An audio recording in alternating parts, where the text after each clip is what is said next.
Fala galera, beleza? Bem-vindos ao canal O Gerador de Riqueza. Felipe aqui, espero que todos vocês estejam muito bem nessa quinta-feira. Hoje, dia 23 de maio de 2024, novo aporte realizado, com o mercado praticamente esquecendo do dividendo, né, que deve ser anunciado amanhã. Então falaremos sobre esse racional, várias ordens hoje, Bebás, novo aporte abaixo dos R$ 27, com maior risco no médio prazo. Seria isso que o mercado estaria precificando futuramente? A questão, por exemplo, do empréstimo consignado para aposentados, né? O Banco do Brasil tem trabalhado com essa linha de crédito. Mercado de olho, enfim, da queda na taxa de juros, com fala do Galípolo, né? Então, diretor aí do Banco Central em relação à meta fiscal. E Irani, Rani 3, abaixo dos R$ 8, é logo ali. Hoje, o que nós tivemos? Começar falando da Irani, nos 8,73, queda de 1,02%. Na minha avaliação, está interessante, tá? Pode cair mais, porque você tem esse temor em relação à taxa de juros, fora a outra questão, que é a saída de capital estrangeiro, né? Capital estrangeiro minando na Bolsa, um dos menores volumes aí na série histórica. A Bolsa brasileira hoje, né, o Ibovespa, que não tem lá grande qualidade no índice, na cesta de ativos do índice, hoje aí é um dos piores, tá? Índices do mundo. Banco do Brasil nos 26,94, então fiz alguns aportes, eu vou demonstrar aqui para vocês. Transmissão Paulista no TRPR4 nos 26,85, chegou a negociar acima dos 27, uma alta de 0,41 após o recuo de ontem.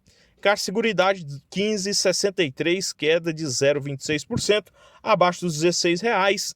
TAEE 11 nos 34,97, 1,38 de queda. Então nós temos aí essa precificação da nova política adotada de destinação do lucro líquido regulatório para dividendos e também, né, a Auren Energia nos 12,9. Ontem eu trouxe aqui uma comparação da venda de AES Brasil a mercado para comprar Banco do Brasil e o racional também com a Auren Energia, se faria sentido ou não. Eu trarei amanhã com mais detalhes aqui também, com números pensando nesse sentido, inclusive amanhã com esse anúncio de dividendos. Hoje, vamos falar de Banco do Brasil, que para mim, tem muita gente, né, falando, nossa, por que eu compro Banco do Brasil, aporto em Banco do Brasil hoje, né? Se considerar aí ainda acima dos R$ 27, estaria acima dos R$ 50, né, antes do desdobramento. Então, seria um preço ainda não muito interessante no sentido de barganha, sendo que você tem, por exemplo, o Bradesco em quedas vertiginosas. Você tem que entender uma coisa, o Banco do Brasil, ele está em uma série também muito positiva em relação à lucratividade, tá? E pagando mais que 6% de dividendos sem ali fazer muita dor no caixa. Pelo contrário, ainda assim consegue trabalhar muito bem o seu caixa.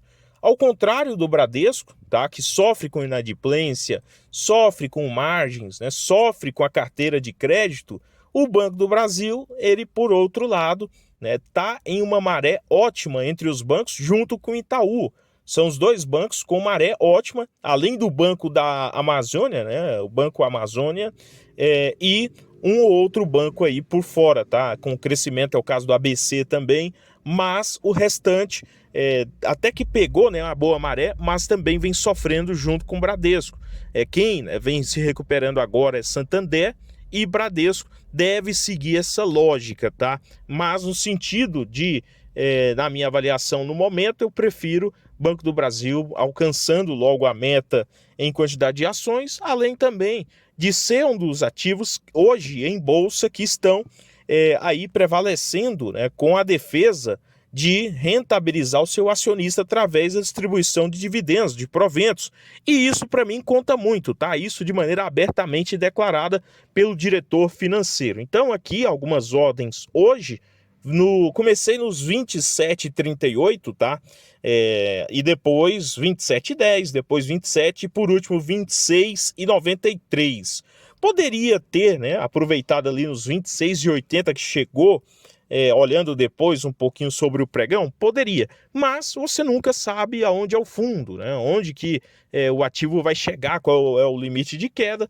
nesses patamares, para mim, ainda é interessante. É bem lembrado que nós temos data com, né, data base acionária para junho agora, dia 13 de junho, você tem data com data ex no dia 14 de junho, pagamento no dia 28/6, tá? Aproximadamente aí isso daria 0,45 por ação já anunciados, tá? Então, primeiro anúncio aconteceu no dia 8 e amanhã, né, nós teremos o outro anúncio. Amanhã nós teremos o anúncio do dia 24 de maio, com data com no dia 13 e pagamento no dia 28. Então, prestem atenção, tá? Nesse sentido, o outro pagamento ocorrerá no dia 21.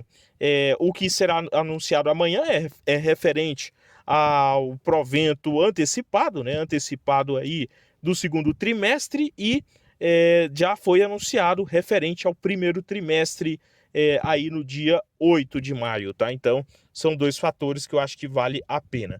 Banco do Brasil desembolsa mais de 9,1 bi em consignado do INSS. Aqui, né, o Banco do Brasil estaria trabalhando com uma receita também previsível.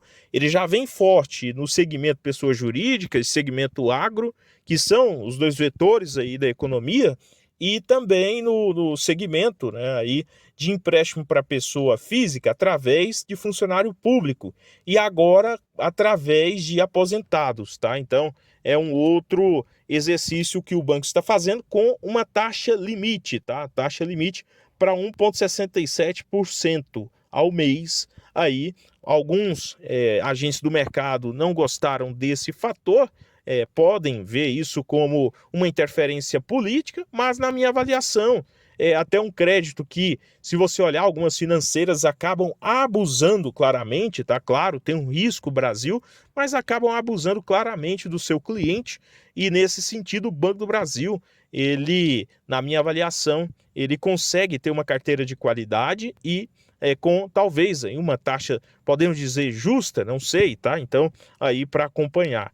Fuga de capital estrangeiro da Bolsa comprova lenda do mercado financeiro. Essa lenda, né, ela vale lá para fora que o mês de maio é um mês de queda, seria o mês que os investidores usam para vender os seus ativos, logo é um mês de queda. Tem que ter muito cuidado com esse tipo de teoria, né, até porque a prática é outra coisa. E o que está acontecendo? Né? Você tem aqui no Brasil uma fuga de capital desde o início do ano. E nós temos, por exemplo, ontem, a fala do Galípolo, um dos diretores do Banco Central, em relação ao rombo fiscal, em relação a medidas aí do Banco Central. No mundo inteiro você tem, né, algumas medidas adotadas, enquanto que o nosso Banco Central ele vai adotando um tom aí de diminuir talvez esse corte na taxa de juros e com isso, né, alguns agentes do mercado acreditam na premissa da volta da inflação ainda mais forte, tá? Nesse sentido, cabe a nós investidores manter a paciência, manter o equilíbrio, até porque se você compra ações todos os meses, né, se você faz compras recorrentes, o seu sentimento é de torcer para o preço ficar no mínimo parado, tá? No mínimo parado para você poder acumular mais, enquanto o mercado, né, está ali com aquela imagem retrógrada, então, e você já está olhando lá na frente, olhando toda a filmagem, todo o vídeo, tá? Sobre Irani nos 8,73, queda de 15,32% nos últimos 6 meses, pagou um bom dividendo. O resultado do ano passado, o fechamento não foi muito bom, mas esse primeiro trimestre mostra uma certa recuperação na minha avaliação, tá? Hoje, múltiplos bem interessantes, PL de 6,10 vezes, poderia estar aí facilmente em 8 vezes, e negocia acima da receita em 1,32 vezes, ou seja, fatura, né, aí, bem próximo do que é o preço do valor de mercado. Abaixo disso, eu considero um bom indicador, ainda mais para small cap, que normalmente, né, deve apresentar um retorno maior ao acionista para justificar também um outro fator, que é o fator do maior risco, né? Uma vez que a empresa está em um momento de crescimento, uma vez que a empresa está ali naquela zona de busca, né, por novos territórios e por maior fatia de participação no mercado, tá? E negociar 1,57 vezes preço sobre valor de patrimônio. O projeto Gaia me interessa muito, é um projeto que tem toda uma questão muito forte tecnológica por trás, todo também um custo muito interessante no sentido de retorno, que na minha avaliação deve se provar no longo prazo, tá? Nada de curto prazo, mas no longo prazo acho que vale a pena ir acompanhando. Olhando os indicadores de endividamento, dívida líquida sobre EBITDA em 1,61 vezes e dívida líquida sobre EBIT em 2,03 vezes, tá? Liquidez corrente de 3,71 vezes. Nós vemos que o indicador de endividamento até que subiu nos últimos trimestres porque ela captou aí mais debêntures, tá? No curto prazo. Na minha avaliação, o ativo não perdeu fundamentos, o ativo deve entregar ainda bons dividendos e manter essa política de dividendos também aos acionistas com crescimento, claro, com alguns, né, aí tremores no curto prazo, mas que no longo prazo acho que é bem recompensador no sentido de retorno ao acionista. Mas pessoal, esse é o vídeo, não representando uma recomendação de compra ou venda de ativos. Inscreva-se no canal, compartilhe, curta, comente a sua opinião, se torne membro também do canal, é uma das formas de você nos ajudar ao preço promocional. Bons aportes a todos vocês, valeu demais e até o próximo.